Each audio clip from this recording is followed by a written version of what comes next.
এইসব জায়গার কিন্তু ঈশ্বর কিন্তু মানেন না। ঈশ্বর আমাদের কিন্তু তার প্রতিফল দিয়ে থাকেন। সুতরাং ঈশ্বরকে ধন্যবাদ দিই যে ঈশ্বর আমাদেরকে সুযোগ দিয়েছেন। তাই বিশেষ করে ধন্যবাদ দিই যে তিনি আমাদেরকে 1116 দিন অনলাইনে আমাদের প্রোগ্রাম করার সুযোগ দিয়েছে গুড নিউজ মিশনের মাধ্যমে, এবং বিশেষ করে বিশপ শ্রীকান্তের মাধ্যমে তিনি প্রচুর মানুষের কাছে এই বাক্যকে তুলে ধরার সুযোগ করে দিয়েছেন, এবং অনেক মানুষ ঘরে বসে, কারণ আমার মনে আছে পুরোনো দিনের ঘটনা, অনেক লোককে দেখেছি ঘরে বসে থেকেছেন কিন্তু তারা প্রভুর বাক্য শুনতে পারেননি। আজকে ঘরে বসে প্রভুর বাক্য শুনতে পাচ্ছেন, প্রায়ই ঈশ্বরের প্রার্থনা করতে পারছেন, ধন্যবাদ দিতে পারছেন। এই যে একটা কন্ট্যাক্ট, এই কন্ট্যাক্ট কিন্তু ঈশ্বর আমাদের সুযোগ করে দিয়েছেন বলে আমরা পাচ্ছি। আমরাও অনেক সময় দেখা গেছে আমরাও যেতে পারছি না, কিন্তু আমরাও অনলাইনের মাধ্যমে ঘরে বসে আমরা দেখছি। এটাও একটা সৌভাগ্য, আমরা সময়টাকে ইউটিলাইজ করতে পারছি প্রপারলি।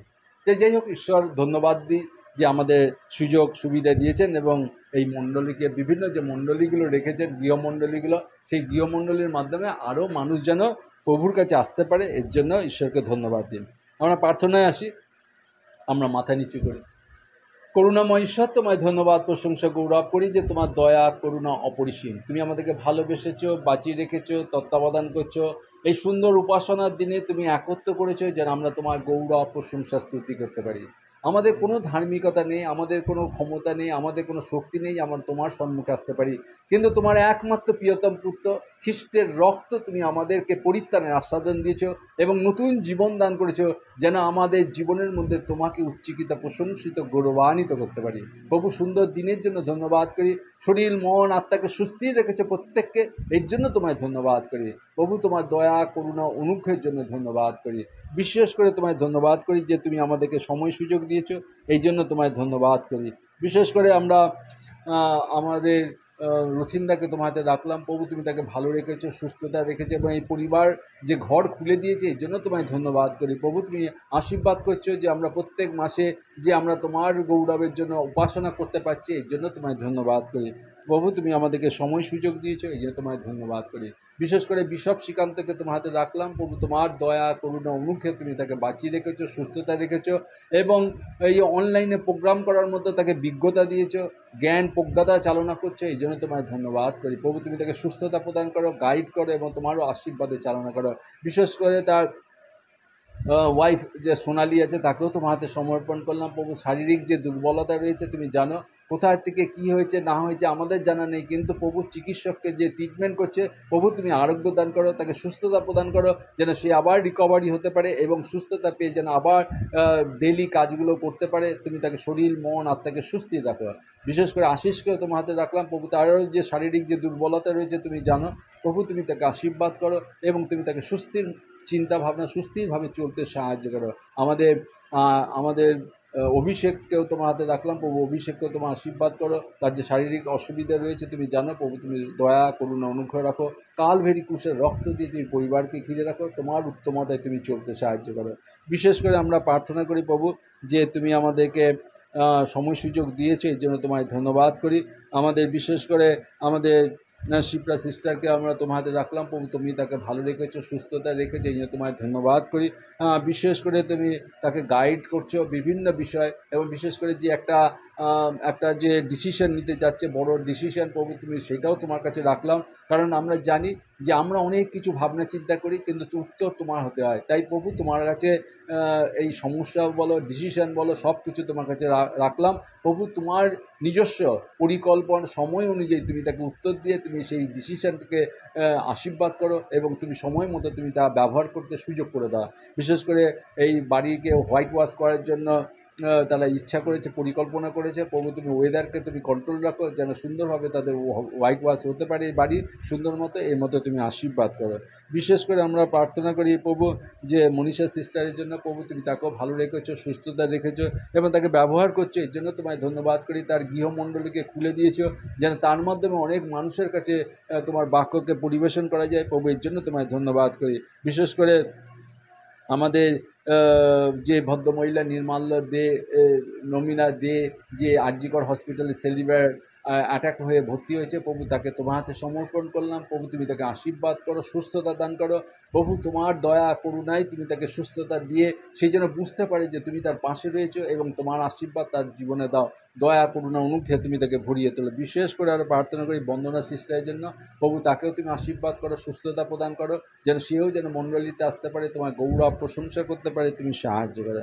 বিশেষ করে আমাদের রঞ্জিনীর জন্য প্রার্থনা করি, প্রভু তুমি তাকেও ভালো রেখেছো, সুস্থতা রেখেছো, শারীরিক মানসিক আধ্যাত্মিকভাবে তুমি তাকে সুস্থতা প্রদান করো, গাইড করো, এবং অফিসে বিভিন্ন কাজের জন্য যে গাইডেন্সের প্রয়োজন আছে, প্রভু তুমি তাকে গাইড করো, যেন সুন্দর কাজ সুন্দরভাবে করতে পারে, তুমি তাকে চালনা করো, পরিকল্পনা তোমার হাতে হোক। এবং তার যে চোখের যে সমস্যা আছে সেটাও তুমি জানো, প্রভু তুমি তাকেও সুস্থতা দান করো, এবং তার যে ফ্যামিলি পার্টনার বা লাইফ পার্টনার যে প্রয়োজন আছে সেটাও তোমার কাছে সমর্পণ করলাম, প্রভু তুমি তোমার সময় তোমার পরিকল্পনা অনুযায়ী উপযুক্ত পাত্রস্থ হতে তুমি তাকে সাহায্য করো। বিশেষ করে আমরা প্রার্থনা করি প্রভু তন্দা সিস্টারকে, প্রভু তোমার হাতে রাখলাম, প্রভু তুমি তাকে আশীর্বাদ করেছো, ভালো রেখেছো, সুস্থতা রেখেছো, এই জন্য তোমায় ধন্যবাদ করি। এবং বিশেষ করে তার হাজব্যান্ডের যে সমস্যা রয়েছে সেটা জানো, এবং বিশেষ করে আগামী 11 তারিখে যে শঙ্কর নেত্রালয়ে যে অ্যাপয়েন্টমেন্ট আছে সেটাও তোমার জানা আছে, প্রভু তার হাজব্যান্ডকে তোমার হাতে সমর্পণ করলাম, প্রভু তুমি তাকে সাহায্য করো, তার যে চোখের যে বিভিন্ন সমস্যা রয়েছে সেই সমস্যার যে ভাইটাল ডিসিশন নেওয়ার ব্যাপারে যে দুজন ডাক্তার, প্রভু তাই সেই দুজন ডাক্তারকে তোমার হাতে সমর্পণ করলাম, এবং তাদেরকে তুমি বিজ্ঞতা জ্ঞান প্রজ্ঞতা চালনা করো, যেন তারা সঠিক সিদ্ধান্ত নিতে পারে এবং উপযুক্তভাবে তারা যেন তার অপারেশন করতে পারে, সেই বিষয়ে তোমার হস্তাপন করো, প্রভু তুমি সাহায্য করো, তুমি তাদেরকে গাইড করো, প্রভু তোমার দয়া করুণা অনুগ্রহের জন্য ধন্যবাদ করি। এবং বিশেষ করে আমাদের সরোজবাবু এসছেন, তাকেও তোমার হাতে সমর্পণ করলাম, প্রভু তুমি তাকেও ভালো রেখেছো, সুস্থতা রেখেছো, এই জন্য তোমায় ধন্যবাদ করি। এবং তার মনোবল আছে, যখনই তার সমস্যা হয় তখনই তোমাকে স্মরণ করে, এবং তিনি তোমার উপর নির্ভর করে চলছেন, এর জন্য তোমায় ধন্যবাদ করি প্রভু। বিশেষ করে আমাদের যারা বিভিন্ন যে গৃহমণ্ডলীগুলো রয়েছে আমাদের কলকাতার বুকে, প্রভু সেইগুলোকে তোমার হাতে সমর্পণ করলাম, প্রভু তুমি তাকে গাইড করো, আশীর্বাদ করো, এবং সেই সব মণ্ডলীতে প্রত্যেকের যাদের সমস্যা রয়েছে তাদের সমস্যাগুলো তোমার হাতে রাখলাম, তুমি সাহায্য করো। যারা অনলাইনে রয়েছে তাদেরকেও তোমার হাতে রাখলাম প্রভু, যারা বিভিন্নভাবে অর্থনৈতিকভাবে সমস্যা রয়েছে তাদেরকেও তোমার কাছে সমর্পণ করলাম, তুমি তাদেরকে সাহায্য করো। এবং যারা বিভিন্ন রকম শারীরিক অসুস্থতায় রয়েছে, হসপিটালে ভর্তি রয়েছে বা বাড়িতে রয়েছে, কষ্টে রয়েছে, প্রভু তাদেরকে তুমি সুস্থতা প্রদান করো। যারা বিভিন্ন শারীরিক অশান্তিতে রয়েছে বা পারিবারিক অশান্তিতে রয়েছে, সেই অশান্তি থেকে তাদের শান্তি দাও এবং তাদেরকে আশীর্বাদ করো। যেসব ছেলেপেলেরা পড়াশোনা করছে, প্রভু সেই সব ছেলেপেলেদের তুমি আশীর্বাদ করো, দয়া করো, অনুগ্রহ করো, যেন সুন্দরভাবে মানুষের মতো মানুষ হতে পারে। বিশেষ করে তোমায় ধন্যবাদ করি যে আমরা আমাদের দেশের জন্য তোমার কাছে প্রার্থনা করেছিলাম, যে আমাদের দেশে যেন উপযুক্ত প্রধানমন্ত্রী, উপযুক্ত ক্যাবিনেট মিনিস্ট্রি, উপযুক্ত এমপিরা যেন আসতে পারেন, প্রভু তুমি তাদেরকে তোমার পরিকল্পনা তোমার ইচ্ছা মতো তুমি তাদেরকে মনোনয়ন করেছো, এই জন্য তোমায় ধন্যবাদ করি। যারা আজ যারা প্রধানমন্ত্রী হিসাবে এবং যারা ক্যাবিনেট মিনিস্ট্রি হিসাবে যারা আজকে শপথ গ্রহণ করবে, প্রভু তাদেরকে তোমার হাতে সমর্পণ করলাম। প্রভু আমরা বিশ্বাস করি যে তুমি তাদেরকে উপযুক্ত গাইড করো, বুদ্ধি বিবেচনা জ্ঞান প্রজ্ঞা দ্বারা চালনা করো, যেন আমাদের এই দেশকে তারা সুন্দরভাবে যেন তারা চালনা করতে পারে, জাতি ধর্ম বর্ণ নির্বিশেষে প্রত্যেকের যেন সমান অধিকার, সকলেই যেন সুন্দর শান্তিময় জীবনযাপন করতে পারে, তুমি সাহায্য করো। বিশেষ করে আমাদের চাকরি বাকরি ব্যবসা এবং বিভিন্ন যে সুযোগ সুবিধাগুলো রয়েছে সেগুলো যেন আমরা পেতে পারি, প্রভু তুমি আমাদেরকে সাহায্য করো। বিশেষ করে ব্যক্তিগতভাবে আমি ভালো রয়েছি, সুস্থতা রয়েছে, এই জন্য তোমায় ধন্যবাদ করি। এবং পারিবারিকভাবে যারা ভাইদের মধ্যে যে সমস্যা ছিল, প্রভু অনেকটাই দূর হয়েছে, প্রভু তুমি তাদেরকে হৃদয়ে কথা বলো, পারিবারিকভাবে তুমি তাদের হৃদয়ের কথা বলো, যেন তারাও যেন এগিয়ে যেতে পারে, তুমি সাহায্য করো। শান্তনু সেনকে তোমার হাতে রাখলাম, প্রভু তুমি তাকেও ভালো রাখো, সুস্থতা রাখো, এবং বিশেষ করে তার যে অর্থনৈতিক যে সমস্যা রয়েছে তোমার জানা আছে, প্রভু তুমি তাদেরকে সাহায্য করো, দয়া করুণা অনুগ্রহ করো। বিশেষ করে আমাদের পার্থ রায়কে তোমার হাতে রাখলাম, প্রভু তাদের পারিবারিকভাবে যে সম্পত্তি নিয়ে যে সমস্যা রয়েছে তুমি জানো, প্রভু সেই সমস্যাকে তোমার হাতে সমর্পণ করলাম, তুমি তাদের ভাইদের হৃদয়ে কথা বলো, যেন তাদের এই সম্পত্তিগতভাবে যে সমস্যা আছে সেটা মিটে যেতে পারে এবং তোমার ধন্যবাদ প্রশংসা গৌরব করতে পারে। প্রভু তুমি আমাদেরকে সময় সুযোগ দিয়েছো, এই জন্য তোমায় ধন্যবাদ করি। এবং আমাদের গুড নিউজ মিশনের যে বিভিন্ন পরিকল্পনা রয়েছে আগামী দিনগুলো, প্রভু সেই পরিকল্পনাগুলো তোমার হাতে রাখলাম। অর্থনৈতিক বা বিভিন্ন ম্যান পাওয়ারের যে সমস্যা রয়েছে সেটাও তোমার কাছে রাখলাম, প্রভু তুমি আমাদেরকে সাহায্য করো, দয়া করো, গাইড করো এবং তোমার আত্মাতে চালনা করো। বিশেষ করে এই সময় পবিত্র আত্মা দ্বারা তুমি আমাদেরকে প্রত্যেকের হৃদয়কে স্পর্শ করো, দয়া করুন, অনুগ্রহ করো। আমাদের বিশপ শ্রীকান্তের যে বাক্য পরিবেশন করবে সেই বাক্য যেন আমরা হৃদয়ে রাখতে পারি এবং আমাদের জীবনযাত্রা কথাবার্তা চলাফেরার মাধ্যমে যেন তোমাকে গৌরবান্বিত প্রশংসিত করতে পারি, তুমি আমাদেরকে সাহায্য করো। সকল গৌরব প্রশংসা স্তুতি তোমারই হোক, প্রার্থনা যিশু নামে চাই, আমেন।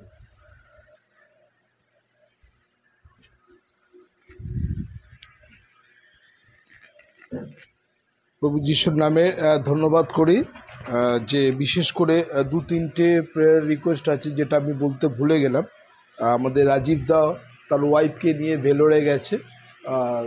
ট্রিটমেন্ট চিকিৎসা পুরো থরলি চেক করার পর রাজীব দার ওয়াইফ সুনন্দা মোড়া কোনো জায়গায় হোঁচট খেয়েছিল অনেক দিন আগে, সেখানে ফ্র্যাকচার, ওনার পাকে আবার প্লাস্টার, মানে ওই লিকো প্লাস্টার না কি বলে একটা দিয়ে রেখেছে ওটার জন্য প্রার্থনা। আর আমাদের দেবদত্ত বাবুও চেন্নাইতে গেছে ট্রিটমেন্টে, কাউকে নিয়ে গেছিলাম, জিজ্ঞেস করলাম যখন কথা বললাম, বললো না আমিও চেন্নাই আছি, তো প্রার্থনা করবেন। আমি জানি না কাকে নিয়ে গেছে, যাতে সেও যেন সুস্থ হয়। অনেকজন মানুষ তারা আছে, আর বিশেষ করে সুতপা চক্রবর্তী শাহ, পুনে মহারাষ্ট্র। আর সেও আমাদের এই ফেসবুক, আমি তাকে কোনোদিন জানতাম না, কিন্তু ফেসবুক থেকে তার অলৌকিক কাজ হয়েছিল, জব ছিল না, এবং বাড়ির সামনেই সে একটা স্কুলে জব পেয়েছে এবং খুব ভালো সুন্দরভাবে। আর সুতপা চক্রবর্তী শাহ এরকম আছে, প্রার্থনা রাখবেন ওগুলো। আর বিশেষ করে আমরা ধন্যবাদের বিষয় যেটা আমাদের গত এপ্রিল মে, এটা তো জুন চলছে, এপ্রিল মে আমাদের দুটো নতুন সেন্টার আমাদের হয়েছে। একটা হচ্ছে আমাদের সেই হাওড়াতে কি যেন সীতানাথ বোস লেন একটা, হাওড়া, ওখানে একটা হয়েছে, আর একটা হচ্ছে আলমবাজারে।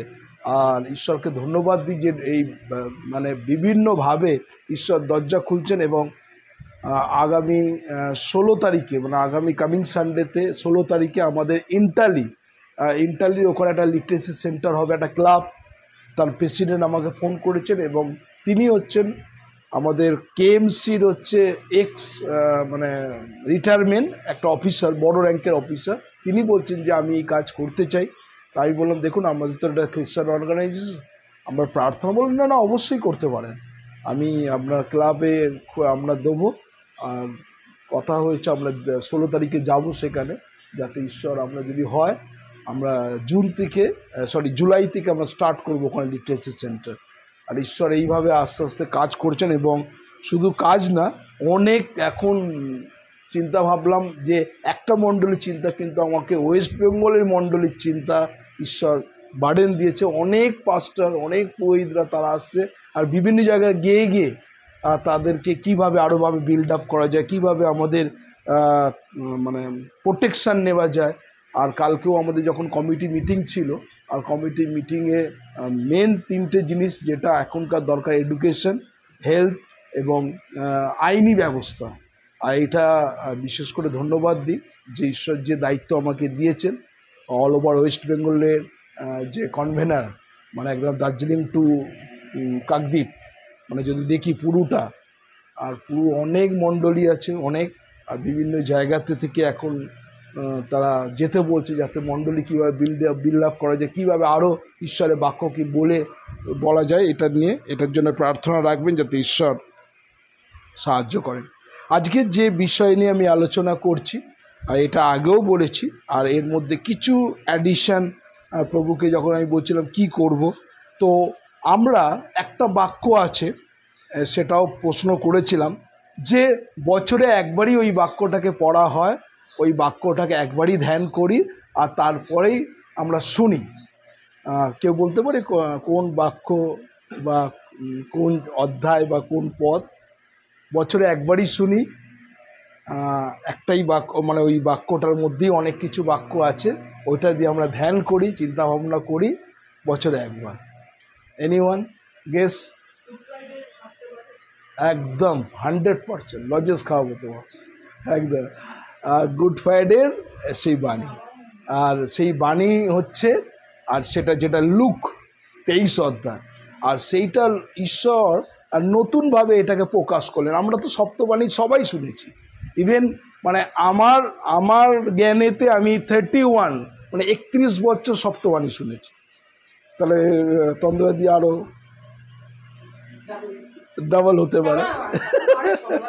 তো যাই হোক, তো এরকম শুনেছি, কিন্তু এইটা ঈশ্বরের বাক্য, আজকে নতুনত্ব ঈশ্বর আমাকে প্রকাশ করলেন, যেইটাকে মানুষ কিভাবে যিশুকে যে হেনস্থা করেছে, চিন্তা করা যায় না। আমরা মনে করি যে আমরা বাক্য শাস্ত্রের মধ্যে লেখা আছে, হ্যাঁ, এবং বেদের মধ্যেও লেখা আছেন তিনি কাষ্ঠের মধ্যে ক্রুশবিদ্ধ হবেন এবং মানুষের প্রজার জন্য, মঙ্গলের জন্য নিজে বলীকৃত হবে, সেটা বেদেও আছে। কিন্তু আমরা জানি যে ভবিষ্যৎবাণী বলেছে তাকে মরতে হবে। আমরা দেখেছি সে একজন শত্রুকে জন্মাইবে, সে পা ধ্বংস করবে কিন্তু তিনি মস্তককে ধ্বংস করবে। আমরা অনেক উদাহরণ আমরা দেখেছি। কিন্তু আমরা লুকে 23 অধ্যায় একটু শুরু থেকে আমরা দেখি এখানে মানুষের চিন্তা ভাবনা এবং মানুষের চরিত্র। তখনকার দিনে প্রভু যিশুর সঙ্গে যারা যারা যেত কি কি দেখতে পারতো? অলৌকিক কাজ দেখতে পারতো, নীতি কথা শুনতে পারতো। তৃতীয়, আমরা দেখছি যে তিনি খুব সৎ উপদেশ দিতেন। ফোর্থ, তিনি মিরাকেল কাজ করতেন। ফিফথ, মানুষকে যাদের খাবার নেই তাদেরকে খাবার দিতেন। অনেক কিছু কাজ করতেন। ইভেন সোশ্যাল এবং স্পিরিচুয়াল বোধ করতেন যখন যিশু যেই অঞ্চলে যেতেন। কিন্তু এইখানে আমরা লুকে আমরা একটু চলে যাই যে 23 অধ্যায় আমরা খুঁড়ি, আর সেখানে আমরা একটু দেখব যে বাইবেল আমাদেরকে কি শেখায়। লুক 23 আমরা পড়ি, একটু পড়বো আর পড়ে আমরা একটু করে ধ্যান করব। লুকে 23।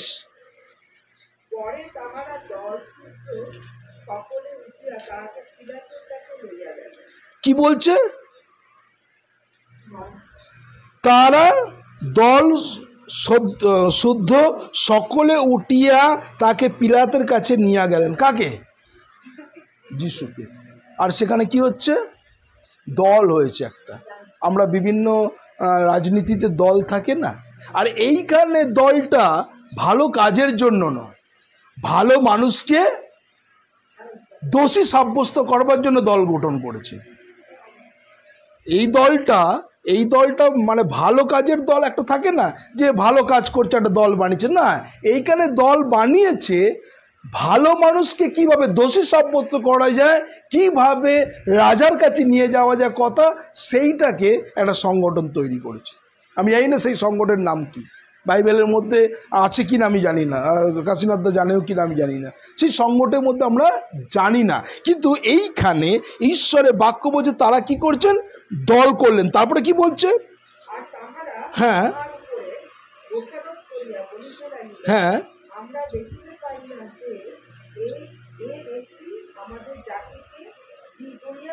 হ্যাঁ, তাহলে এখানে দেখুন একটু আমরা পড়ি।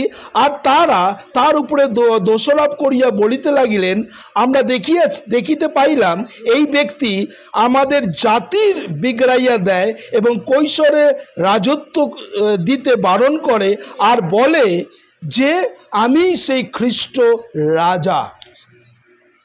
আদৌ কি সত্য?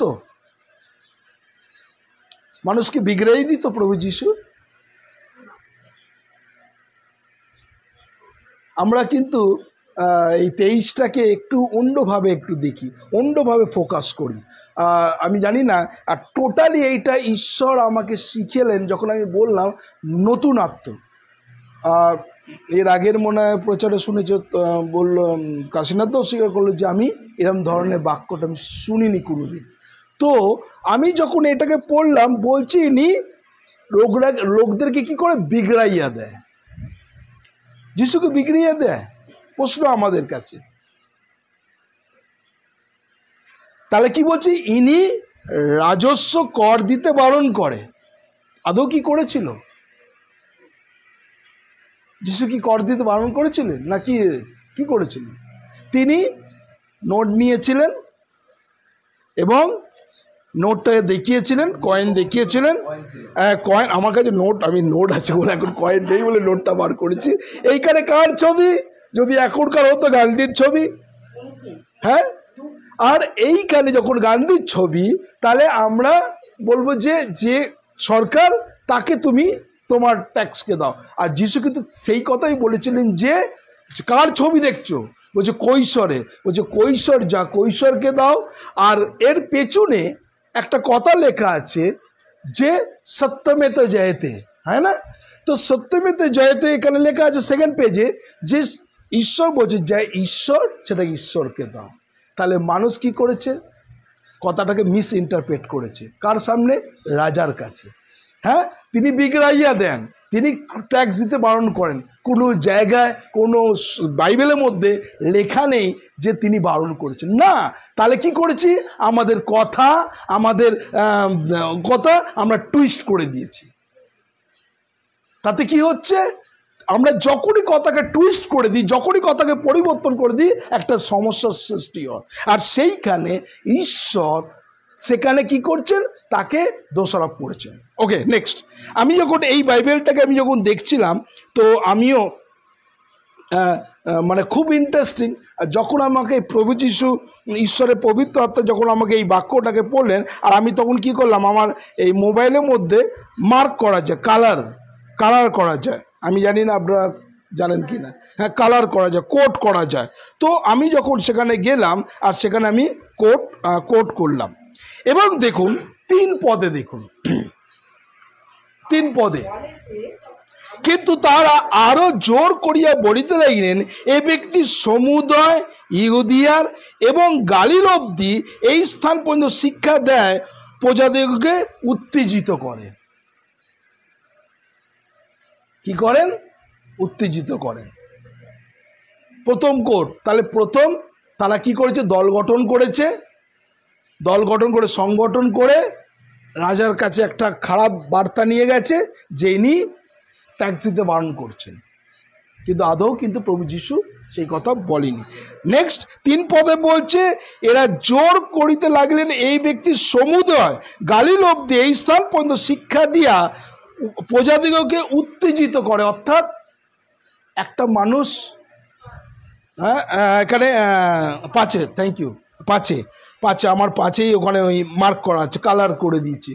তাহলে কি করছে এখানে, তাহলে তার ডক্ট্রিনটা ভুল। মানুষ উত্তেজিত কখন হয়, খারাপ না, এইটা কাশীনাথ দা ভালো, সবাই বলছে না না কাশীনাথ দা ব্যাড। আমি জানি কাশীনাথ দা ভালো, তাহলে কি হচ্ছে, আপনি বেশি জানেন, আপনি কতদিন ধরে চেনেন। তো এইটাকে দোষী সাব্যস্ত করো, তারা উত্তেজিত, অর্থাৎ বলছে যে এটা তিনি প্রভু যিশু যা শিক্ষা দিতেন ভুল শিক্ষা দিতেন। তাহলে সেকেন্ড শুনেছি এরকমভাবে, শুনিনি। এটা কিন্তু কোনো থিওলজি কলেজে পড়ানো হয়নি, অনলি ফর একমাত্র সে হচ্ছে পবিত্র আত্মা। তিনি এইভাবে দেখালেন আমাকে, বলছে দেখো মানুষের চরিত্রকে দেখো, যে যিশু মানুষকে সুস্থতা করত, যে যিশু মানুষের দুঃখ সুখকে পাশে থাকতো, সেই যিশুকে তারা কি করছে, দলবদ্ধ করে রাজার কাছে একটা ব্যাড ইমেজ তৈরি করছে, এবং সেকেন্ড কি করছে, এমন কথা বলছে মানুষকে উত্তেজিত করছে। অর্থাৎ তিনি এমন একটা দল তৈরি করছেন, এমন কিছু করছেন, যেরকম আমরা দেখি যে এক একটা কান্ট্রিতে যদি আফগানিস্তান পাকিস্তানে দেখে, তারা জিহাদ ঘোষণা করবার জন্য কি করে, ছোট ছোট বাচ্চাদেরকে স্টেন জ্ঞান AK-47 ধরিয়ে দেয়, জিহাদ ঘোষণা। আলটিমেট তারা জানে না জিহাদ কাকে বলে, কার বিরুদ্ধে লড়াই সে জানে না, কিন্তু তাদেরকে একটা ভুল টিচিং দেওয়া হয়, তুমি যত বেশি মানুষকে মারবে তুমি জান্নাতে ঈশ্বরের কাছে আশীর্বাদে তুমি জায়গা পাবে, তাই না? তো এই জিনিসটা রং টিচিং, কিন্তু প্রভু যিশু কোনোদিন রং টিচিং কোনো জায়গায় দেয়নি। তাহলে এই কথাটা ভুল কি না? নেক্সট আমরা চলে যাই 10 পদ 10, আমি পড়ছি। আর প্রধান যাজকগণ ও অধ্যাপকেরা দাঁড়াইয়া উগ্রভাবে তার উপরে দোষারোপ করিতেছিলেন। হোয়াট ইজ দিস উগ্র কাকে বলে? রুড, অ্যাগ্রেসিভ, তাই না? তাহলে তারা কি করছে, রুড হয়ে একদম ওকে, মানে কাউকে যদি মানে সাব্যস্ত করা হয়, তখন কি হচ্ছে, যখন সে রুড হয়ে যায়, আর তখন কিন্তু সেই দলেই কিন্তু ভারী লোকে বেশি হয়ে যায়, হয় কি না? হ্যাঁ, অ্যাগ্রেসিভ, উগ্র। আর যখন এই বাক্যটাকে আমি যখন দেখলাম, সত্যি আমি চিন্তা করছিলাম যে প্রভু যিশু যার জন্য জীবনকে পর্যন্ত পাত করে দিয়েছে, এই জন্য প্রভু যিশু তিনি প্রথম কথা তিনি কি বলেছেন, ইমানদের ক্ষমা করো, এরা কি করছে জানে না। নেক্সট আমরা চলে যাই 12।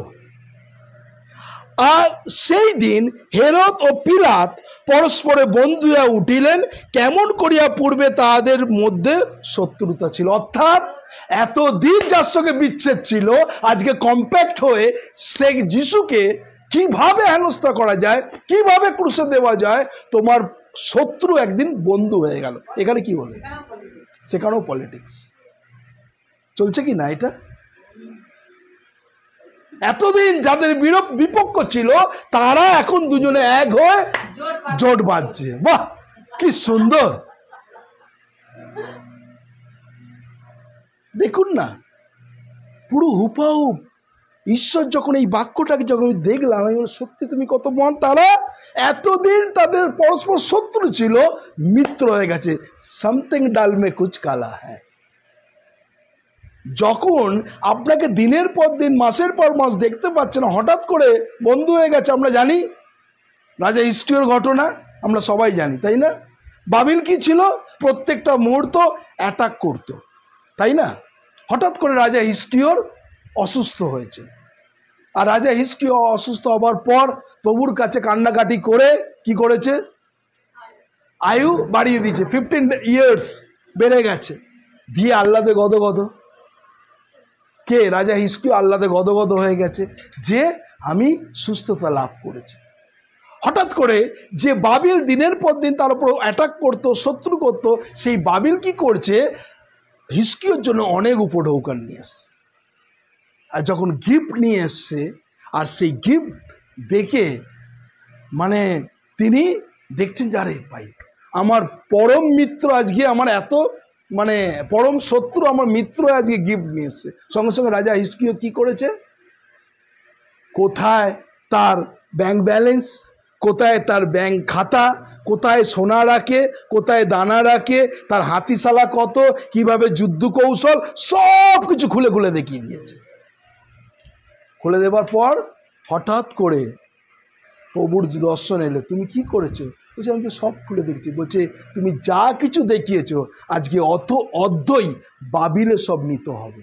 অর্থাৎ আবার সেই যুদ্ধ করে সব ওগুলো নিয়ে পালিয়ে যাবে বাবিল। তো এইখানে যিশুকে ধরবার জন্য কম্প্যাক্ট হলেন। অর্থাৎ এতদিন তাদের জাত শত্রু ছিল, এখন মিত্র হয়ে গেছে। কাকে ফাঁসানোর জন্য? যিশুকে ফাঁসানোর জন্য। নেক্সট আমরা চলে যাই, আর সেখানে কি বলছে? আমরা চলে যাই মানে 14তে চলে যাই। ওকে, 14। তোমরা তো এই ব্যক্তি আমার নিকটে বলিয়া আনিয়াছ, এই লোকেদের বিপদে লইয়া যায়। আর দেখো, আমি তোমাদের সাক্ষাতে বিচার করিতে তোমরা ইহার উপরে যে সকল দোষ আরোপ করিতেছ, তার মধ্যে এই ব্যক্তি কোনো দোষ পাইলাম না। অর্থাৎ নাচার বান্দা করেছে, অনেক কিছু টানা হিজড়া করেছে, করার পর কিছু তার দোষ খুঁজে পায়নি। তো মানুষ যখন দোষ খুঁজে পায় না, এক এক সময় কি করবে? দোষ চাপানোর জন্য অনেক কিছু বাহানা করতে হয়, মানে দোষ চাপানোর জন্য। অর্থাৎ আপনি বারে বারে করে ডিনাই করছেন আমি করিনি, না এটা তো হতে পারে না। এত ভোটে কি করে লিড দিল? ইভিএম নিশ্চয়ই বক্স গলত আছে, ওটা যদি পরীক্ষা করতো, আবার যদি রিকাউন্টিং হতো উনিই জিততেন, তাই না? মানতে চাইছে নাকি? এখনকার দিনের লোকেরাও মানতে চাইছে না।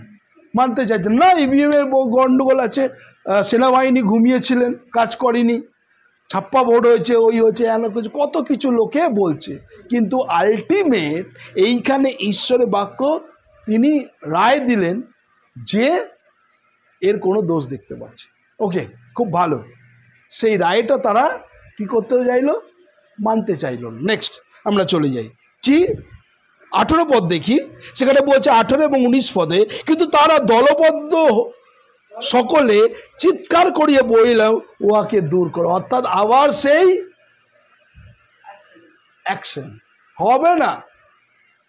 এ মানতে পারছে না এই রায়, একদম নিশ্চয়ই ওনার কাছ থেকে কিছু, যিশুর কাছ থেকে কিছু পয়সা টয়সা খেয়েছে।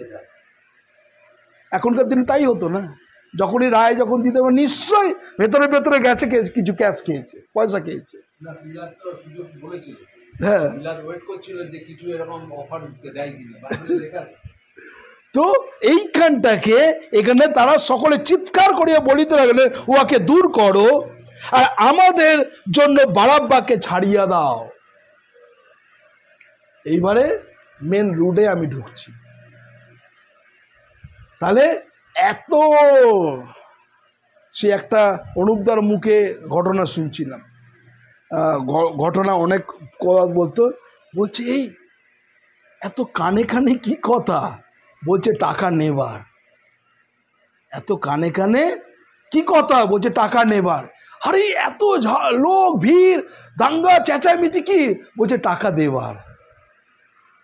নেবার সময় কানে কানে কথা বলেছে, আর যখন পরিশোধ হচ্ছে সারা পাড়ার লোক জেনে গেছে যে পরিশোধ করছে। তো এইখানে ঈশ্বরের বাক্যের মধ্যে তাহলে প্রথম যদি আমরা রুটটা দেখি, তাহলে সবকিছু একটা সাজানো, কাকে উদ্দেশ্য, বারাব্বাকে ছেড়ে দেওয়া। ওকে, এখানে বলছে নগরে মধ্যে দাঙ্গা নরহত্যা হইয়া প্রযুক্ত সেই ব্যক্তি কারাবদ্ধ হইয়াছিল। অর্থাৎ তার কি কি নামে তাকে জেলে ঢুকতে হয়েছিল, নরহত্যা, অনেক কিছু আছে, দাঙ্গা, খুন খারাপি, লুটপাট, যা কিছু হবে তার নামে এলিগেন্ট ছিল, আর তাকে ঢোকানো ছিল কারাগারে। কাকে চাইছে, বারাব্বাকে। আর কাকে জেলে দিতে বলছে, কি কি বিচার হলো এটা, কি বিচার হলো? খুনি আসামিকে ছেড়ে দাও আর ভালো মানুষকে জেলে ঢোকাও।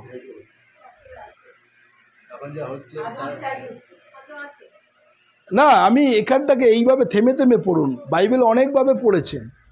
এই গুড ফ্রাইডে 7টা বাণী কিন্তু আপনাদের সকলের মুখস্থ, কিন্তু এইভাবে যদি আপনি দেখেন যে যিশুকে কিভাবে ফাঁসানো হচ্ছিল। এইবারে এই যে এখানে কথা বলছি যে ও কি নরহত্যা, মানে দাঙ্গা ফাসাদ সবকিছু করেছিল, তাহলে নরহত্যা দাঙ্গা ফাসাদ কে করে? গুন্ডারা করে। আসুন আমরা চলে যাই যোহন 10 অধ্যায় 10 পদ, জন চ্যাপ্টার 10 ভার্স 10। আর সেখানে কি বলছে? যোহন 10:10 পড়ুন।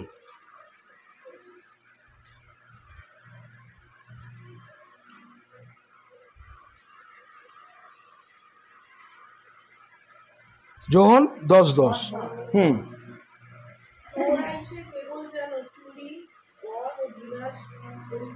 তাহলে চোর আইসে কেবল চুরি বধ বিনাশ করিতে পারে, আর আমি আসিয়াছি যেন মানুষ জীবন পায় ও জীবনের উপচয় পায়। এই দেখুন, আমার এখানে একটা কালার আমি করে দিচ্ছি।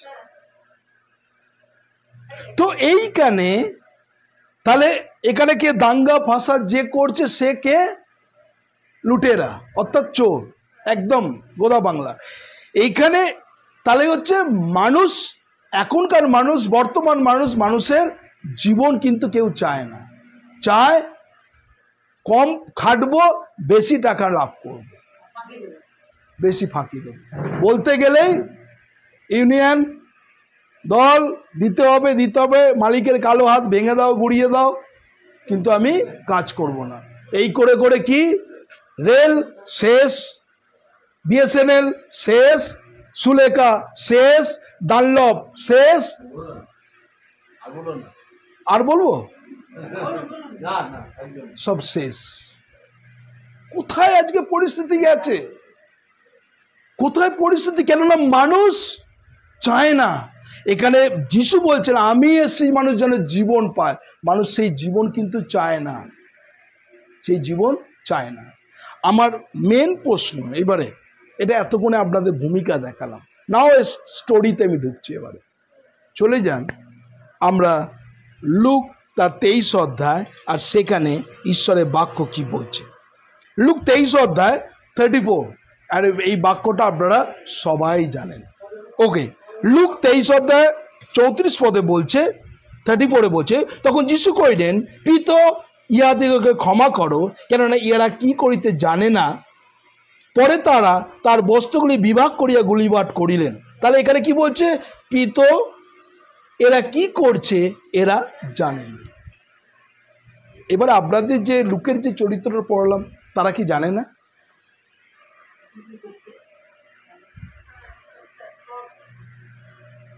এইখানটায় প্রভু যিশুর তার আত্মিক কথা তিনি বললেন যে সত্যি বাইবেল বলছে এই যুগের দেব শয়তান প্রত্যেকজনের চোখকে বন্ধ করেছে, তারা যেন সত্যকে না জানতে পারে।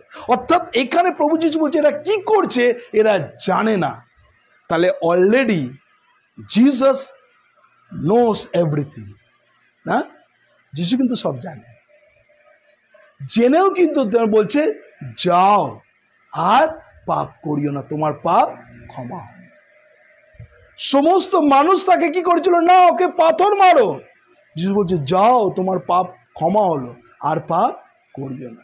কিন্তু এইখানে এই জায়গাটা বলছে এরা কি করছে জানে না। আজকে অনেক মানুষ আছে, আমরা কি করছি আমরা জানি না, আমরা এক এক সময় জানি না। কিন্তু যদি আমরা প্রভু যিশুর দিকে দৃষ্টিপাত করি, ঈশ্বরের দিকে দৃষ্টিপাত করি, ঈশ্বর কিন্তু তার পবিত্র আত্মার মাধ্যমে তিনি আমাদেরকে শেখাবেন। আমরা আরেকটা বাক্য চলে যাই, আর যেখানে আমরা পাবো লুক লিখিত সুসমাচার তার 23 অধ্যায় 46 পদ।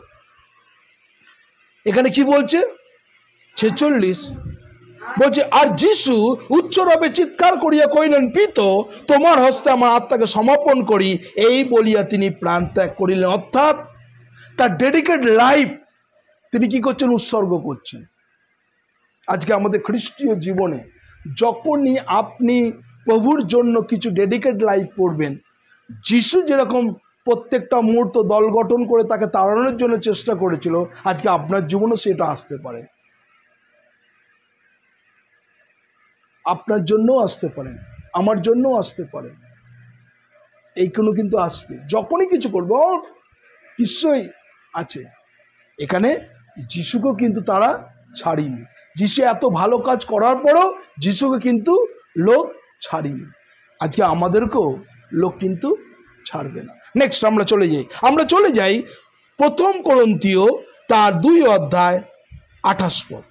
1 করন্থীয় তার 2 অধ্যায় 28 পদে বলছে, এ যুগে শাসনকর্তাদের মধ্যে কেউ তা জানে না, কেননা যদি জানতেন তবে প্রতাপের প্রভুকে ক্রুশে দিত না। তাহলে প্রভু কোন জায়গা থেকে এই কথা তিনি বলেছেন? আবার জায়গাটা আমি যাচ্ছি, 1 করন্থীয় 2 অধ্যায় 28 পদ। কি বলছে?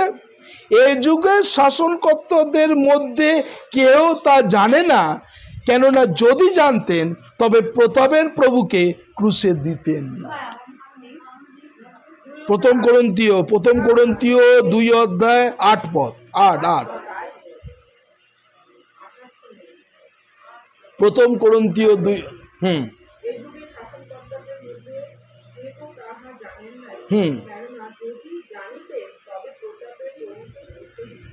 তাহলে আমরা ওই জায়গাটাকে ব্যাস, ওখানে কি বলছে? তারা জানতেন না। তাহলে আজকে প্রভু যিশুকে যে ক্রুশে দিয়েছেন, এরা কি করছে? এরা জানে না। অর্থাৎ নাও স্টিল বর্তমান মানুষেরা আমরা জানি না, আমাদের ব্যবহার, কথায়, আচারে বাচারে আমরা বারেবার ক্রুশে কি প্রভু যিশুকে ক্রুশে দিই। Be careful. ঈশ্বর তিনি আমাদেরকে প্রত্যেকটা মুহূর্তে বলছে তিনি জানেন না। আর এখানে কি বলছে? প্রতাপের প্রভুকে ক্রুশে দিতেন না। আমরা তাহলে কি করছি? এভরি টাইম আমরা প্রভু যিশুকে ক্রুশে দিচ্ছি না। তাহলে আমাদেরকে চিন্তা নিয়ে বিষয়। সেই জন্য প্রভু যিশু এই আক্ষেপে তার আত্মিক কথা বলেছে যে এরা কি করছে এরা কেউ জানে না। নেক্সট আমরা চলে যাই ঈশ্বরের বাক্য রোমিও তার 5 অধ্যায় 8 পদ। Roman chapter 5 verse 8। এখানে কি বলছে? কিন্তু ঈশ্বর আমাদের প্রতি তার নিজের প্রেম প্রদর্শন করিতেছেন, কারণ আমরা যখন পাপী ছিলাম তখন খ্রিস্ট আমাদের নিমিত্তে প্রাণ দিলেন। তাহলে আমরা কি ছিলাম? ধার্মিক ছিলাম না, আমরা পাপী ছিলাম। এবং আমার পাপের কারণে, আমার পরিবারে মা বাবার পাপের কারণে, আমার পাপের কারণে আমি কি হয়েছি? ধার্মিক গণিত হয়েছি। আর এইখানে ঈশ্বরের বাক্য বলছে যে আমরা যখন পাপী ছিলাম তখন খ্রিস্ট আমাদের নিমিত্তে প্রাণ দিলেন। তাহলে আজকে অনেক মানুষ পৃথিবীতে এসছে, আমার জন্য প্রাণ একমাত্র প্রভু যিশু দিয়েছেন, আর কেউ দেয়। কিন্তু সেই যিশুকে মানুষেরা কিভাবে তারাকে হেনস্থা করেছে আমরা লুকে তার 23-এ পেয়েছি। যদি আরো দেখি এইখানে, এই জন্য তিনি বলছেন এরা কি করছে জানে না, এদের ক্ষমা করো। নেক্সট আমরা চলে যাই এখানে ঈশ্বরের বাক্য। এই জন্য প্রভু যিশু তিনি আমাদেরকে বললেন, কি বললেন? যোহন তার 19 অধ্যায় 26 এবং 27 পদ, জন চ্যাপ্টার 19 ভার্স 26 and 27-এ ঈশ্বরের বাক্য তিনি এই কথা বলছেন। কি বলছে আমরা দেখি এখানে কি বলছে? যিশু মাতাকে দেখিয়া এবং যারা তাকে, যোহন 19 অধ্যায় 26 এবং 27, যিশু মাতাকে দেখিয়া এবং তাহাদের প্রেম করিতেন সেই শিষ্যদের নিকটে দাঁড়াইয়া আছে দেখিয়া মাতাকে কইলেন, হে নারী, ওই দেখো তোমার পুত্র। পরে তিনি সেই শিষ্যকে কইলেন, ওই দেখো তোমার মাতা। তাহাতে সেই দণ্ড অবধি ওই শিষ্য তাকে আপন গিয়া লইয়া গেলেন। তাহলে এখানে কি বলছে? ওই দেখো তোমার মাতা। কাকে বলেছে? যিশু তো ক্রুশে যাচ্ছে, বলছে দেখো, ওই দেখো তোমার পুত্র। কি বলছে? যাকে প্রেম করিতেন সেই শিষ্যকে দাঁড়াইয়া দেখিয়া মাতাকে কইলেন, হে নারে, ওই দেখো তোমার পুত্র। তাহলে যিশুকে,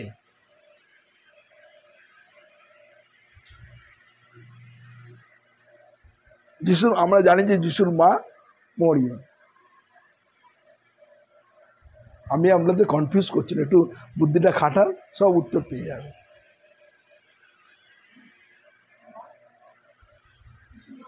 যিশু আমরা জানি মরিয়ম হচ্ছে মা, হচ্ছে যিশু। আর এখানে বলছে, যিশু বলছে ওই দেখো তোমার পুত্র। কে এলো সিনারির মধ্যে? কে ঢুকে গেল? কি হলো স্যার?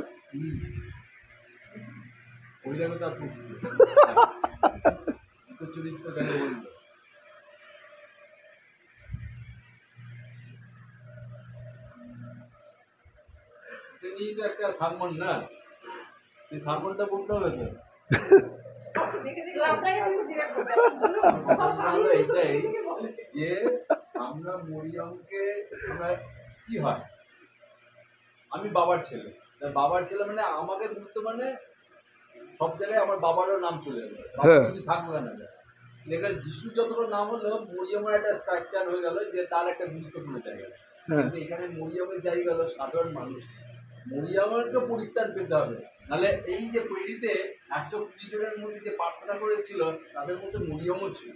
কেন করেছিল? উদ্দেশ্যটা তো ওইটাই যে আমরা মরিয়মকে আলাদা একটা স্তরে দেখি বা মরিয়মকে আলাদা গুরুত্ব দেখি, কিন্তু তা নয়। ঈশ্বর তাকে তৈরি করেছিল তাকে মাধ্যমে যিশুকে এই পৃথিবীতে নিয়ে আসা। That is the plan by God. কিন্তু সেখানে তিনি সবাইকে ইকুয়াল করলেন। সেখানে বলছে তুমি আমার জন্য কেঁদো না, বলছে না, তোমার সন্তানদের জন্য কাঁদো। অর্থাৎ ঈশ্বর তিনি যাওয়ার আগে, কেননা তারা কি কেচ্ছা করেছে যিশু জানতেন। লুকের 23 থেকে যদি দেখি তারা কি কেচ্ছা বলছে, এই জন্য তোমার সন্তানেরা বিগড়ে যাচ্ছে, ওদের জন্য কাঁদো, ওদের জন্য প্রার্থনা করে যাতে পরিবর্তন হতে পারে। নেক্সট আমরা চলে যাই মার্ক তার 15 অধ্যায় 34 পদ। এগুলো আমরা গুড ফ্রাইডের মেসেজে আমরা খুঁজি বারবার, কিন্তু আজকে আপনাদের একটু নতুন করে শেখাচ্ছি। ওকে, এখানে কি বলছে? মার্ক তার 15 অধ্যায় 34 পদে, আর নবম ঘটিবার সময় যিশু উচ্চ রবে ডাকিয়া কইলেন, এলিও এলিও লামা সবস্থানি, অনুবাদ করিলে অর্থাৎ ঈশ্বর আমার কেন তুমি আমাকে পরিত্যাগ করিয়াছ।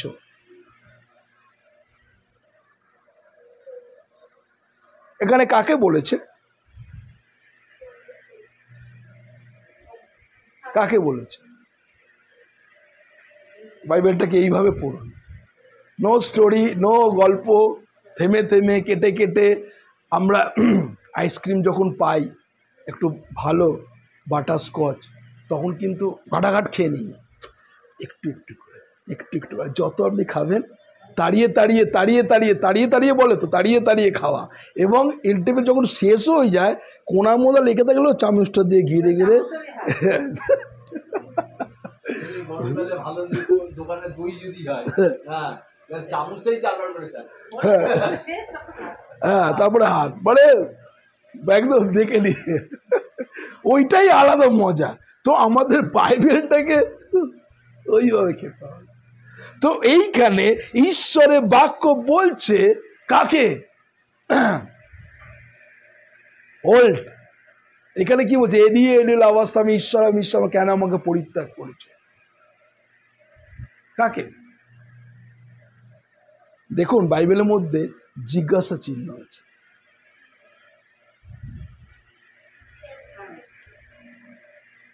জিজ্ঞাসা চিহ্ন প্রশ্ন কাকে করে? কাকে করে? কি বলে? কাকে করে? তো আমাকে করছে। জিজ্ঞাসা চিহ্ন মানে কোশ্চেন মার্ক, মানে কাকে বলছে? সামনে যে রয়েছে তাকে প্রশ্ন করছে, ওরা কোশ্চেন মার্ক আছে না? তারা পরিত্যাগ করেছে যিশুকে, তারা ক্রুশে দিয়েছে, তারা বারাব্বাকে যে বাইরে করেছে আর যিশুকে ফাঁসিয়েছে। তোমরা সেই ঈশ্বরকে তোমরা পরিত্যাগ করেছো।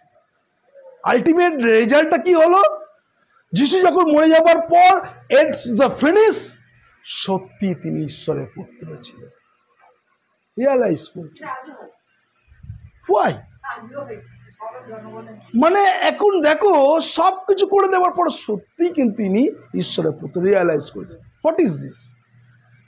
তাকে ক্রুশে দেবার পথে আমরা নাচের মান্দা চিৎকার করেছি, উদ্গ্রীব হয়েছি, অ্যাগ্রেসিভ হয়েছি, দলবদ্ধ হয়েছি, সংগঠন করেছি, বড় বড় ব্যানার লাগিয়েছি, তাকে ফাঁসিয়েছি। ফাঁসার পর সত্যি না ভুল করলাম, আলটিমেট কি হবে? বন্দুকের গুলি আর মুখের বুলি যদি বেরিয়ে যায়, হকে কাউকে ঘাত করবে, নাহলে ডিস্ট্রয়েড করবে। Be careful, control your mouth, Bible বলছে যাকবে, তাই না? তো নেক্সট আমরা চলে যাই ঈশ্বরের বাক্য, প্রকাশিত বাক্য 2:7 বাইবেল কি বলছে? রেভেলেশন চ্যাপ্টার 2:7, প্রকাশিত বাক্য 2:7। যার কান আছে সে শুনুক আত্মা মণ্ডলীকে কি কইতেছেন। যে জয় করে তাদেরকে আমি ঈশ্বরের পরম দেশস্থ জীবন বৃক্ষের ফল ভোজন করিতে দিব। তাহলে কি বলছে? যার কান আছে সে শুনো আত্মা মণ্ডলীকে কি কইতেছেন। এবারে আপনাদের প্রশ্ন, আপনাদের কান নেই?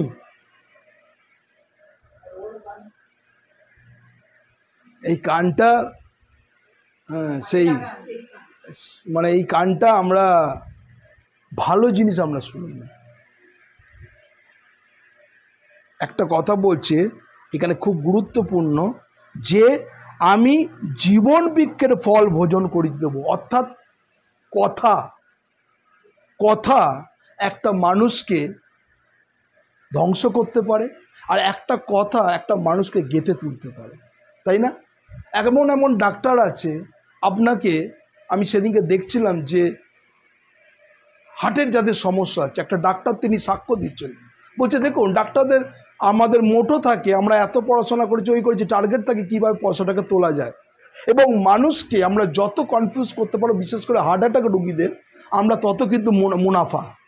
জি, আর যখনই আমরা বলি যে আপনার সমস্ত আর্টারি ব্লক হয়ে গেছে, এনজিওগ্রাম করতে হবে, আপনাকে স্টিন লাগাতে হবে, আর যখন এই কথা বলি তখনই কিন্তু অর্ধেক মানুষ ফেলিয়ার হয়ে যায়।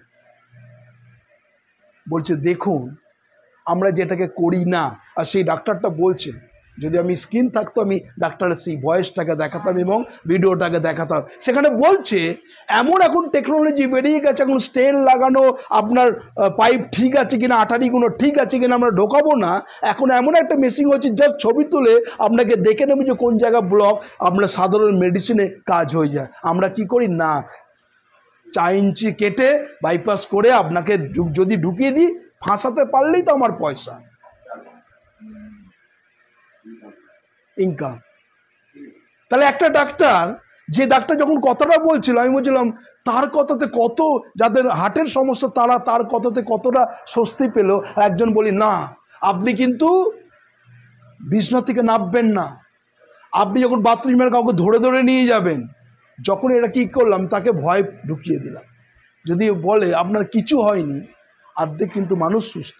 যাদের ক্যান্সার, যারা বহন করে, যাদের ক্যান্সার হয়েছে অর্থাৎ জানে না, আপনি যাবেন এনআরএসের ঠিক একদম এনআরএস থেকে সোজা বিল্ডিংটা ধাক্কা খাবেন, যে বিল্ডিংটা লাল বিল্ডিং সেটা হচ্ছে ক্যান্সারের ডিপার্টমেন্ট। আপনি যাবেন, কিছু করতে হবে না, শুধু এখানে গিয়ে একটুখানি বসে থাকবেন চেয়ারে আধ ঘন্টা, আপনি দেখবেন যে মানুষ যারা ক্যান্সার আক্রান্ত, আমি এই ওইটার কথা বলছি না, আর আমি বলছি যখন অনেক মানুষ ধরুন ক্যান্সার হয়েছে, যখন জানলো না ঠিক বিন্দাস আছে, যখনই তাকে বলে দিল যে ক্যান্সার হয়েছে, তার শোনাতেই কিন্তু তার আস্তে আস্তে তার মৃত্যুর দিকে গিয়ে তার আরম্ভ করল।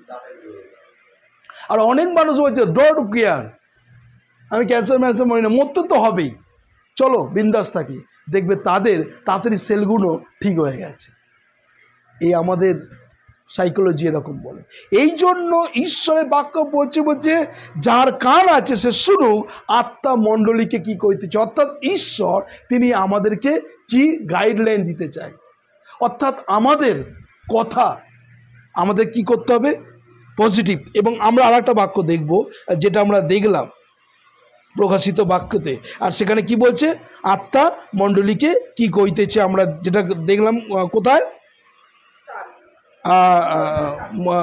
রেভেলেশন 2:7 এইখানে দেখুন, আমরা যদি আর একটা বাক্য খুলি, প্রকাশিত বাক্য 2:17,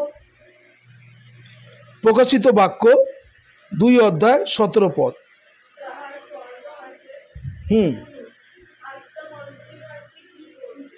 এবার কি বলছে, 2:17 বলছে যার কর্ণ আছে সে শুনুক আত্মা মণ্ডলী কি কইতেছে, যে জয় করে আমি তাদের গুপ্ত মান্না দেব। আর এইখানে আমরা দেখো দুটো কথা, প্রকাশিত বাক্য 2:7 বলছে আমি জীবন বৃক্ষ দেবো, তাই না, তার মধ্যে জীবন। আর এইখানে কি বলছে, আমি মান্না দেবো। আর মান্না দেখুন তার কথাতে দুটো, একটা হচ্ছে জীবন, একটা হচ্ছে মান্না। আমরা জানি ওল্ড টেস্টামেন্টে যখনকার দিনে সাব্বাত ডে, অর্থাৎ ধরুন আজকে সানডে, সাব্বাত দিনে কি হতো, মান্না ওপর থেকে পড়তো। শুধুমাত্র সাব্বাত দিনের মান্নাকে তুলে রাখা যেত, যেহেতু তারা সেদিনকে সকালেই সবাই গির্জায় যাবে, অর্থাৎ সবাই মাস করতে যাবে বা তাদের সভাতে যাবে, সেদিনকে মান্না স্টোর করতে হবে। সোম থেকে শনি আমি যদি হিসাব করি সানডে বাদ দিয়ে, তারা মান্নাকে তুলতে পারতো না, পারতো? মান্না যদি তুলতো সেই মান্না নষ্ট হয়ে যেত।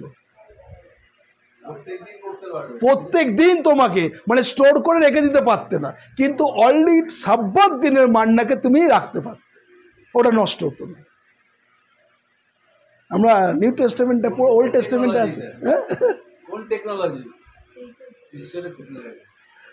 পরে এগুলো দেখো, এগুলো চিন্তা করো, এখানে করতো না, এবং তাই বলছে ওদের খাদ্যটাকে যখন তুলে রাখতো সেটা নষ্ট হতো না। কিন্তু এভরিডে মানডে টু স্যাটারডে যদি হিসাব করা যায়, প্রত্যেক দিনের মান্নাকে তারা কালেক্ট করতে হতো, রাখতে পারতো না। ওল্ড টেস্টামেন্ট মানে সেদিনকেই শেষ করতে হবে। ফ্রিজের তো আমি জানি না ডিপ ফ্রিজ ছিল কি না, স্টোর করা ছিল কিনা আমি জানি না, সেখানে কিন্তু থাকতো না, নষ্ট হয়ে যেত, খাইতে পারতো না অনেকজন। কিন্তু সাব্বাত দিনের মান্নাকে তারা কি করতো, স্টোর করে রাখতে পারতো এবং খেতে পারতো। এইখানে বলছে যে আত্মা যার কান আছে যদি শোনে, এক রেভেলেশন চ্যাপ্টার 2:7 বলছে আমি তোমাকে জীবন বৃক্ষ দেবো, জীবন জল। 2 ঈশ্বরের বাক্য বলছে যে যদি আমার কথা শুনে যদি মান্য করে আমি তাকে কি দেবো, মান্না দেবো। ওকে, নেক্সট 3 ঈশ্বরের বাক্য বলছে যে আমি পরম দেশ দেবো। ওকে, নেক্সট আমরা চলে যাই লুক তার 23:43। এটাও সেই বাক্য, আজকে অনেক রেফারেন্স, এগুলোকে না লিখলে পরে। লুক 23:43, লুক চ্যাপ্টার 23:43, সেখানে কি বলছে পড়ুন।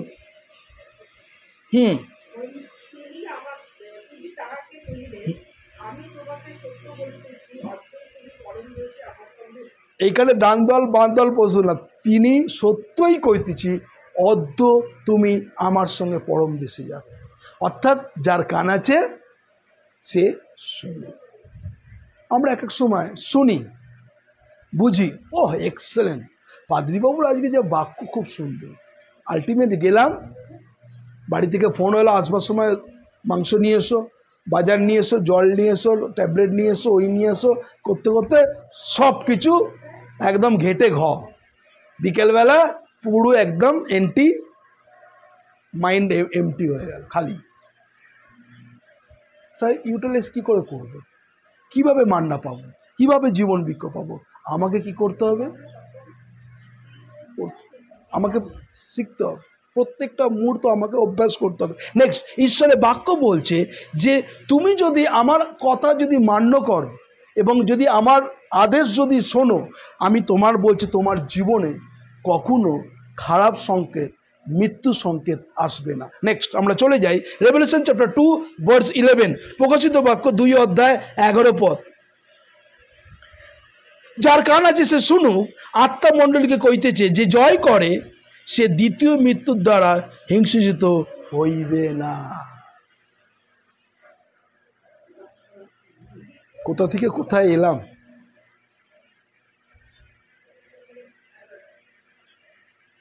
শুধু একটা মাত্র, এরা কি করছে জানেন না, এদের ক্ষমা করে। তাহলে দেখুন, ঈশ্বর আমাদের দিতে চায়, ঈশ্বর আমাদের সেই গিফটগুলো দিতে চায়, কিন্তু আমরা বদার করি না। ও ঠিক আছে, সে একটা গল্প আছে, বলেছে তুমি একটা রাস্তায় পাথর আছে, আর তুমি সেই পাথরটাকে যদি তোমার এই চেন পরা একটা বেল্ট ছিল, পাগল তাকে চেনে পরা ছিল, বলে তুমি যদি ওই পাথরটা ঠাকাবে, ওই এগুলো সব সোনা হয়ে যাবে। সে পাগলটা কি করতো, রাস্তা দিয়ে প্রত্যেক দিন যেত, যাতার পর ওই পাথর দেখতো আর লোহার মধ্যে ঠাকাতো, ফেলে দিত, ঠাকাতো, ফেলে দিত। আর এইভাবে পাগলটা দিনের পর দিন, মাসের পর মাস যাচ্ছে। আলটিমেট যখন দেখলো অলরেডি তার শিকলটা, বেল্টটা, কোমরের যে বেরিটা সোনা কখন হয়ে গেছে, কিন্তু তার কাছে সেই পাথরটা নেই। হয়ে গেছে, সোনা হয়ে গেছে, কিন্তু সেই পাথরটা ফেলে দিয়েছে, জানেও না ফেলে দিয়েছে। আমাদের জীবনটা হচ্ছে তাই, ঈশ্বর যেইভাবে কখন কোন টাইমে ব্যবহার করছে, আমরা এক এক সময় ফেলে দিই, জানি না যখন আমার জীবনে কি কাজ হলো, প্রত্যেকটা মুহূর্ত। তাই জন্য বাইবেল বলছে তার সকল উপকার ভুলিয়া যাই। সিস্টার যখন বললো যে আগামীকাল তার ওই আছে, ভেতর থেকে ইনার ভয়েস বললো না, ওর করার পর আগের থেকে আরো ভীষণ ক্লিয়ার হয়ে যাবে। কেননা ঈশ্বর বাক্য বলছে তুমি যদি বিশ্বস্ত হও, আমিও বিশ্বস্ত। এবং বাইবেল কি বলছে, বিশ্বস্ত বড় বড় না, তুমি যদি সর্ষে দানার মতন বিশ্বাস করো, অর্থাৎ একদম লিটল, সে মাস্টার সিড, ঈশ্বর মিরাকেল ইজ হ্যাপেন। ঈশ্বর তোমার জীবনে, আমরা করতে পারি না বিশ্বাস। এই জন্য ঈশ্বরের বাক্য যে যার কান আছে সে শুনুক, আত্মা মণ্ডলীকে কি করতেছে। আমরা লাস্ট বলে আমি শেষ করব, আর সেখানে দুটো বলছে আমরা ঈশ্বর, আমরা সেই রেভেলেশন চ্যাপ্টার 22 ভার্স 14, প্রকাশিত বাক্য 22 অধ্যায় 14 পদ, প্রকাশিত বাক্য 22 অধ্যায় 14 পদ। ধন্য যারা যে আপন আপন পরিচ্ছদ ধৌত করে, সে তারা জীবন বৃক্ষের অধিকারী হয় এবং দ্বার দিয়া নগরে প্রবেশ করে। অর্থাৎ পরিচ্ছদ বলতে আমার জামা কাপড়। এখানে কি বলছে, ধন্য যারা আপন আপন পরিচ্ছদ ধৌত করে, যেন তারা জীবন বৃক্ষের অধিকারী হয় এবং দ্বার সকল দিয়া নগরে প্রবেশ করে। অর্থাৎ এখানে দুটো কাজ। এখন কি বলছে, ধৌত করো, বস্ত্র। আমরা এক এক সময় প্রত্যেক দিন, এখন গরমে আমরা 3 বার 4 বার, আমি এক এক সময় যাই শুধু জামাটা খোলবার খুঁজতে, গেঞ্জিটা গেল কোথাও, বিকালে পরবো না, আমি তো জলে চুবিয়ে দিয়েছি, যা হয় না, করে না, মানে এরকম লাগছে। আপনি বলুন না, তুমি চিন্তা করলে না, আমি নিয়ে গেলে এটাই বিকালে পড়ে যাবো, আমার হয় খুঁজছি আমি, এই কোথা রে, মা তো ঢুকিয়ে দিচ্ছে গামলায়, যা তোমাকে আমি জানো না বিকালে বেরোবো, তুমি ঢুকে দিলে অন্য পড়ো একটা, আবার নাও আয়রন করো, আবার ইস্ত্রি করো, আবার ঝামেলা।